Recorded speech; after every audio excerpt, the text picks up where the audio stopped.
Tahir ma'am. आज micro teaching में अपन पढ़ेंगे प्रस्तावना कौशल यानी इंट्रोडक्शन स्किल। तो इंट्रोडक्शन स्किल जो प्रस्तावना कौशल क्या होता है, इसके लिए अपन को आगे पढ़ना है। तो ये देखिए अपन कि पूर्व ज्ञान के आधार पर जो पूर्व ज्ञान बच्चों को है, पूर्व ज्ञान के आधार पर उनको नवीन ज्ञान देना है। किसको? बच्चों को। जो भी आप टॉपिक पढ़ा रहे हो उनको पहले से जो थोड़ा सा ज्ञान है उसी के आधार पर अपन को आगे का ज्ञान देना है। तो इसमें प्रश्न पूछने की विधि को प्रमुखता दी जाती है। क्यों? क्योंकि प्रश्नों से छात्रों के मानसिक ज्ञान में वृद्धि होती है, उनकी जिज्ञासा बढ़ती है कि हाँ मेरे को ये पता है या नहीं पता है या मैं ये जानता हूँ। और प्रस्तावना इंट्रोडक्शन कितने मिनट की होती है? 2 मिनट की। और इसमें 4 से 5 प्रश्न पूछे जाते हैं और जो भी प्रश्न पूछे जाते हैं वो उसी टॉपिक से संबंधित होते हैं। उससे संबंधित आप चित्र दिखा दो, चित्र के अकॉर्डिंग आप पढ़ा सकते हो, या फिर आप कोई प्रश्न पूछ लो उसी टॉपिक से संबंधित, जो भी प्रकरण आप पढ़ा रहे हो उससे संबंधित प्रश्न पूछ लो, चित्र दिखा के पूछ सकते हो। कोई कहानी, कविता, कोई कथन हो उस टॉपिक से संबंधित, जो टॉपिक अपन छात्रों को, विद्यार्थियों को पढ़ाने वाले हैं उससे संबंधित आप कुछ भी उनके 3-4 प्रश्न बनते हैं उनसे पूछो। और जब वो 2-3 प्रश्नों का उत्तर अच्छे से दे देते हैं फिर उसके आगे आप टॉपिक पढ़ाना शुरू करो। तो जैसे ही आप क्लास में प्रवेश करते हो तो सबसे पहले आपकी जो स्किल होती है वो 2 मिनट की होती है। जैसे ही आप क्लास के अंदर जाते हो तो इंट्रोडक्शन स्किल आपको बताना होगी कि आप जो टॉपिक पढ़ाने वाले हो उसमें आप जो नवीन पाठ पढ़ाने वाले हो उस पाठ से संबंधित जो पूर्व ज्ञान बच्चों को है पहले आप वो पूछें। उसके बाद प्रश्न पूछने के बाद बच्चों में क्या आती है, छात्रों में मानसिक ज्ञान से ज्ञान की वृद्धि होती है। अब जो इंट्रोडक्शन स्किल है वो कितने मिनट की होती है? केवल 2 मिनट की होती है। इसमें आप कितने प्रश्न पूछ सकते हो? 4 से 5 प्रश्न पूछ सकते हो।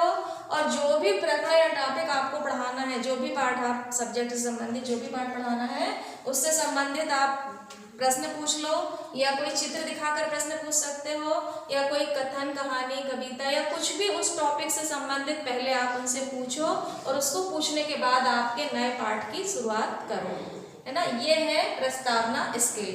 अब इसके आगे देखेंगे इसके कंपोनेंट्स या घटक। देखेंगे कि प्रस्तावना के घटक या इंट्रोडक्शन ऑफ कंपोनेंट्स क्या है, इनके कंपोनेंट्स क्या है। कंपोनेंट्स मीन्स घटक।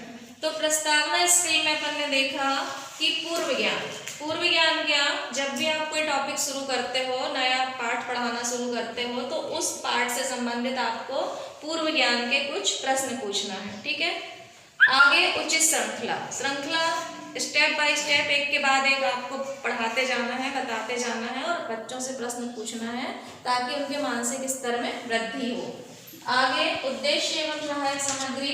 तो आपका उद्देश्य ये है कि आप जो नया पाठ पढ़ाने जा रहे हो उससे संबंधित बच्चा आगे के जो पाठ पढ़ने में है जिज्ञासा आए, उसमें उसको एक अच्छा लगे, उत्साह बना रहे उसको कि आगे उसको क्या पाठ पढ़ना है। और सहायक सामग्री में आपकी बुक है या कोई चित्र हो सकते हैं, या यहाँ 4 नंबर में देखें कोई कथन, कहानी हो सकता है, या कोई चीज़ बाहर से लाके आप उसको दिखा दो, फिर प्रश्न पूछो और उसके बाद आपका आगे का पाठ पढ़ाओ।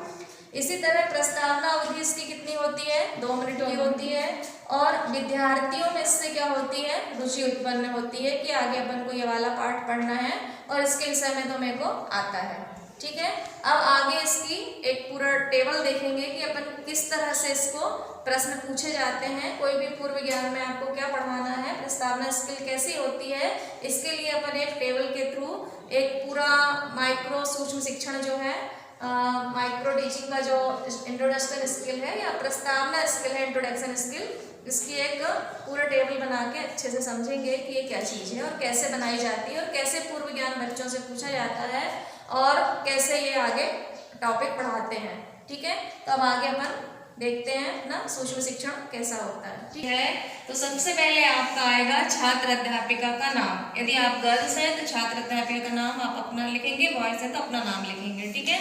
कक्षा, आपने जो भी कक्षा ली हो, छठी 5वीं से लेकर 8वीं तक जो भी आपने कक्षाएं ली हैं या 1 से लेकर 5 तक, वो उस कक्षा का आप नाम लिखेंगे। आपका विषय हिंदी है, हिंदी ले लिया। जो भी पार्ट पढ़ा रहे हैं उस पार्ट में प्रकरण जो है उसको प्रकरण कहते हैं। जो भी आप पार्ट पढ़ा रहे हो तो आपने जैसे मान लो ली क्रिया, है ना, यहाँ पे दिनांक आपने लिखी, जो भी आपकी दिनांक होगी, मान लें आप जो भी दिनांक में आप पढ़ा रहे हैं वहाँ पे स्कूल में जाके वो दिनांक यहाँ पे डालेंगे और समय कितना रहेगा आपका 5 से 7 मिनट। और कौन सा कौशल पढ़ा रहे हो आप? प्रस्तावना कौशल। तो ये माइक्रो टीचिंग में ये सारी चीजें पहले स्टार्टिंग में लिखी जाती हैं, ठीक है। इसके बाद आपका एक ऐसा टेबल बनाओगे आप माइक्रो टीचिंग के लिए, उसमें आप प्रश्न लिखोगे। तो जैसे आप पढ़ा रहे हो, आपका प्रकरण क्या है? हिंदी विषय है। विषय कौन सा है? हिंदी। और आपका प्रकरण क्या है? क्रिया। कौन सा पाठ पढ़ाने वाले हो आप? क्रिया, है ना। यहाँ पे देखें कि आपका क्रमांक 1, आपने क्रमांक लिखा, जैसे आप ये टेबल बनाओगे तो क्रमांक और छात्र अध्यापिका का नाम, यदि गर्ल्स है तो छात्र अध्यापिका लिखेंगी और बॉयज है तो छात्र अध्यापक लिखेंगे, ठीक है। और आगे जो बच्चे उत्तर देंगे आपको, आप जो प्रश्न पूछोगे तो कौन सी क्रिया होगी? छात्र छात्रा क्रिया। और ये जो कंपोनेंट्स हैं इसके आगे हमने जो पढ़े थे घटक, वो कंपोनेंट्स यहाँ पे आएंगे, ठीक है। यहाँ पे देखिए आगे आप प्रश्न पहला कौन सा पूछ रहे हो?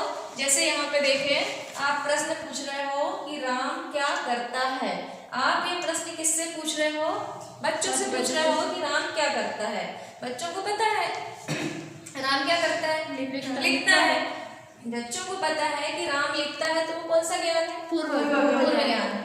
यहाँ पे प्रश्न 2 आपने पूछा कि सीता क्या कर रही है, तो बच्चों ने क्या कह दिया? पुस्तक पढ़ रही है। जब वो पुस्तक पढ़ रही है तो कौन सी श्रृंखला हुई? श्रृंखला हुई। इसी तरह देखें तीसरा प्रश्न आपने क्या पूछा कि आप सुबह 8 बजे कहाँ जाते हो, तो आप कहाँ जाते हो? बच्चों से पूछा आपने, तो बच्चे क्या कह रहे हैं? स्कूल जाते हैं। तो ये किससे संबंधित था? कथन विषय वस्तु, मतलब इस कथन विषय वस्तु से ही संबंधित प्रश्न पूछ रहे हो ना बच्चों से, उनको पता है कि क्या है। इसी तरह आपने नीचे पूछा कि मैदान में कौन कौन खेलता है। ये सारे प्रश्न आप पूर्व ज्ञान के तहत किससे पूछ रहे हो? बच्चों से पूछ रहे हो। तो बच्चों ने क्या कहा कि छात्र छात्रा खेलते हैं, ठीक है। तो यहाँ पे उनकी रुचि और जागृत हुई। अब जब आपको मेन आपके टॉपिक पे आना है, मेन प्रकरण में आना है कि आपको पाठ पढ़ाना शुरू करना है, उसके पहले लास्ट आप कौन सा क्वेश्चन पूछोगे कि क्रिया किसे कहते हैं, ठीक है। इतना सब जानने के बाद आपने उनको बच्चों को क्या पूछा कि क्रिया किसे कहते हैं। तो अब क्रिया किसे कहते हैं, बच्चे तो मौन हो गए, उनको नहीं पता है क्रिया किसको कहते हैं। तो यहाँ पे क्या आ गया? कौन सा प्रश्न आ गया? समस्यात्मक प्रश्न आ गया। तो यहाँ समस्यात्मक प्रश्न आ गया। इंट्रोडक्शन स्किल है, अपन को कोई भी पाठ पढ़ाना शुरू करना है तो सबसे पहले क्लास में पहुंच के आपको शुरुआत यहाँ से करनी है। उसके बाद एक स्पष्टीकरण में आप क्या बताओगे? स्पष्टीकरण में जैसे बताएं, क्या बताएंगे? पूछे इनसे। स्पष्टीकरण में आप क्या बताओगे कि आपने पूछा कि क्रिया किसे कहते हैं, बच्चे क्या है? मौन है, ठीक है। तो समस्यात्मक प्रश्न आ गया। अब समस्यात्मक प्रश्न आ गया तो आप बताइए कि स्पष्टीकरण आप किसको कहोगे? बताओ, आप बताओ स्पष्टीकरण किसे कहेंगे? यदि आपको स्पष्ट करना, कैसे प्रश्न पूछोगे स्पष्टीकरण में आप कि जिस काम को करने या होने का बोध होता है उसे व्याकरण की दृष्टि से क्या कहते हैं? किसी काम को करने या होने का बोध होता है उसे व्याकरण की दृष्टि से क्या कहते हैं? तो कोई जवाब नहीं आया अपने पास, है ना। तो इसका आंसर क्या होगा? एक सामान्यीकरण में इसके नीचे एक उत्तर आएगा। क्या होगा उसका? कि किसी कार्य को करने या होने का बोध होता है उसे क्या कहते हैं? क्रिया कहते हैं। फिर उसके बाद आप पूरा क्रिया जितने भी प्रकार की होती है, जितने भी तरह की होती है, पूरा लेसन आप फिर वहाँ से पढ़ाना स्टार्ट करोगे, शुरुआत करोगे, फिर आप आगे बच्चों को समझाते जाओगे। तो जब भी ये इंट्रोडक्शन जो स्किल है, प्रस्तावना स्किल है, यहाँ से शुरू होती है और यहाँ पर समाप्त होती है। इसके बाद जो आगे टॉपिक होगा दूसरे स्कूलों में आएगा।